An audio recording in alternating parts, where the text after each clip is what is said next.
रीमा घर से बाहर जाने के लिए दादी से बहस कर रही थी। दादी ने कहा, बेटा तुम्हें हल्दी लग चुकी है, इसलिए अब शादी तक तुम्हारा घर से बाहर जाना बंद।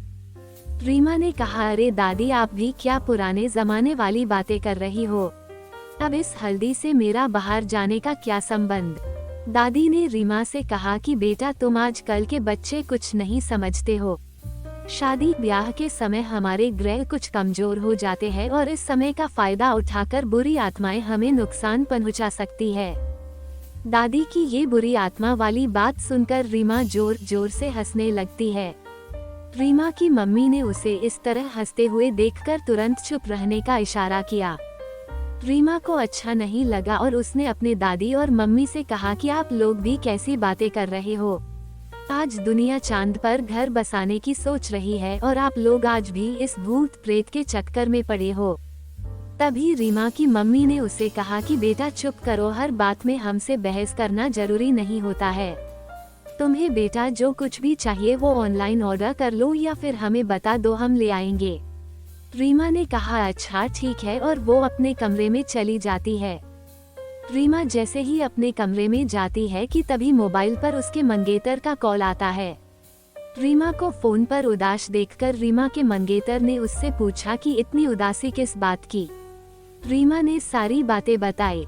उसके मंगेतर ने कहा कि वैसे तो मेरे सास और दादी इतने भी पुराने जमाने के मुझे नहीं लगते हैं, क्योंकि वो हमारी लव मैरिज के लिए इतनी जल्दी मान गए थे। वो सिर्फ तुम्हारी फिक्र कर रहे हैं और कुछ नहीं है। उसके मंगेतर से उसे कहा, अच्छा सुनो, जिस बात के लिए मैंने तुम्हें फोन किया था वो तो मैं भूल ही गया। रीमा ने पूछा, कौन सी बात? उसने कहा कि बात ये है कि हम शादी के बाद हनीमून करने के लिए मनाली जाएंगे। वो बहुत अच्छा हिल स्टेशन है और हमें वो बहुत मजा भी आएगा। तुम्हारा क्या ख्याल है? रीमा ने कहा, जैसे तुम ठीक समझो। दोनों की बातें खत्म हो गई। रीमा और आकाश की शादी बहुत धूमधाम से हुई। शादी की सारी रस्मों को निपटाकर दोनों ने मनाली जाने के लिए तैयारी भी कर ली। आकाश ने रीमा से कहा कि तुम अपने घर वालों को भी फोन करके बता दो कि हम हनीमून के लिए मनाली जा रहे हैं। रीमा ने जैसे ही अपने घर फोन लगाया कि दादी फिर से वही रीमा को समझाने लगी कि देर रात तक मत घूमना, क्योंकि तुम्हारी हल्दी और मेहंदी का रंग अभी भी फीका नहीं पड़ा है। रीमा दादी की बातें सुनकर जोर जोर से हंसने लगी और बोली, क्या दादी आप भी अभी तक यही बातें कर रही हो? तभी फोन आकाश ने लिया और उसने रीमा की दादी से कहा कि आप बिल्कुल फिक्र मत कीजिए, मैं रीमा का अच्छे से ख्याल रखूंगा। अब आकाश और रीमा अपने आगे के जीवन के सपने देखते हुए बहुत जल्द मनाली पहुंच भी गए और उन्हें पता भी नहीं चला। यहाँ के नैसर्गिक सौंदर्य को देखकर दोनों बहुत खुश हो गए। उस दिन दोनों गेस्ट हाउस में ही रुके थे। अगली सुबह रीमा ने आकाश को उठाया तो वो रीमा को देखता ही रह गया। लाल सलवार कमीज और खुले बालों में रीमा बहुत खूबसूरत दिख रही थी। आकाश को ऐसे अपनी तरफ देखकर रीमा शर्मा जाती है और उनको कहती है कि आप इस तरह क्या देख रहे हो, चलो अब उठ भी जाओ, हमें फिर घूमने भी जाना है। आकाश ने रीमा से कहा कि घूमते को सारी उम्र रहेंगे, पहले मुझे जी भर कर तुम्हें प्यार तो कर लेने दो। रीमा ने कहा, अब ज्यादा कुछ मत बोलो और जल्दी से तैयार हो जाओ। आकाश को अब न चाहते हुए भी तैयार होना पड़ा। वो दोनों अब बाहर घूमने के लिए चले गए।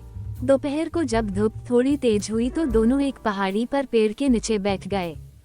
बातें करते करते जैसे ही आकाश ने अपना सिर रीमा के कंधों पर रखा, वैसे ही रीमा ने जोर से उसे धकेलते हुए कहा कि दूर रहो मुझसे। आकाश ये देखकर हैरान रह गया और उसने रीमा से तुरंत पूछा, ये क्या मजाक है रीमा? उद्धरण चिन्ह। जैसे ही आकाश ने उसे फिर से छुआ कि रीमा वापस चिल्लाई और उसने कहा कि मैंने कहा ना तुम दूर रहो मुझसे। ये देखकर वहाँ पर कुछ लोग एकत्रित भी हो गए। अपना तमाशा बनता देख आकाश किसी भी तरह रीमा को गेस्ट हाउस ले जाता है। गेस्ट हाउस पहुँचते पहुँचते ही रीमा बेहोश हो जाती है। रीमा की ऐसी हालत देखकर आकाश ने डॉक्टर को बुलाया। डॉक्टर ने कहा कि थकावट की वजह से इन्हें तेज बुखार चढ़ गया है, तुम घबराना मत, मैंने इसको इंजेक्शन दे दिया है, वो सुबह तक ठीक हो जाएगी। आकाश अभी परेशान ही था कि रीमा की मां का फोन आ गया।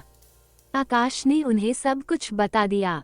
रीमा की माँ ये सब सुनकर परेशान हो गई, लेकिन उन्होंने जाहिर नहीं किया और वो आकाश को तसल्ली देते हुए बोली कि तुम घबराना मत, सुबह सब कुछ ठीक हो जाएगा।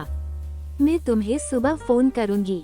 अगली सुबह रीमा का बुखार थोड़ा कम हुआ था, लेकिन उसका शरीर एकदम पीला हो गया था। आकाश रीमा के लिए चाय लेकर आया और उसने रीमा से पूछा कि अब कैसी हो। तभी रीमा ने जोर से आकाश को धक्का मारा और चिल्लाने लगी और थोड़ी देर में फिर से बेहोश हो गई। गेस्ट हाउस में रीमा की ये हालत देखकर कुछ लोगों ने तो बातें भी करना शुरू कर दिया कि इस पर किसी प्रेत आत्मा ने कब्जा कर लिया है। आकाश इन सब बातों पर विश्वास नहीं करता था, लेकिन अब दूसरी तरफ डॉक्टर ने भी हाथ खड़े कर दिए थे। डॉक्टर ने उसे नींद का इंजेक्शन दे दिया और आकाश को जल्द से जल्द अपने घर वापस जाने की सलाह दी। आकाश ने ये सारी बातें फोन करके अपनी सास को बताई। उन्होंने भी रीमा को जल्द से जल्द घर पर लाने की सलाह दी। आकाश रीमा को लेकर जल्द से जल्द उसकी मम्मी के घर पर पहुंच गया। दादी ने पहले ही अपने पुरोहित को बुला लिया था। रीमा की ऐसी हालत देखकर उन्होंने कहा कि इसे किसी बुरी आत्मा का साया लगा है।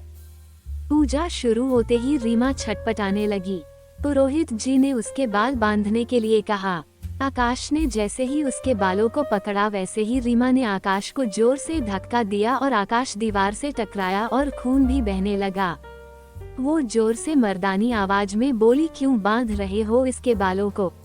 इसके लंबे बालों ने ही मुझे इसका दीवाना बना दिया है। पुरोहित जी ने अग्नि में आहुति डालकर जोरों से मंत्र बोले और रीमा ने फिर से मर्दानी आवाज में बोलना शुरू कर दिया कि मैं तो उस पेड़ पर वर्षों से आराम कर रहा था। उस दिन जब ये लाल सूट और खुले बालों में वहाँ पर आई, तभी उसने मुझे अपना दीवाना बना दिया था। इस खूबसूरती का तो मैं कई वर्षों से इंतजार कर रहा था। इतना बोलते बोलते रीमा बेहोश हो जाती है। पुरोहित जी ने पूजा थोड़ी तेज कर दी और वो जैसे ही अग्नि में आहुति डालते, वैसे ही रीमा मछली की तरह छटपटाती।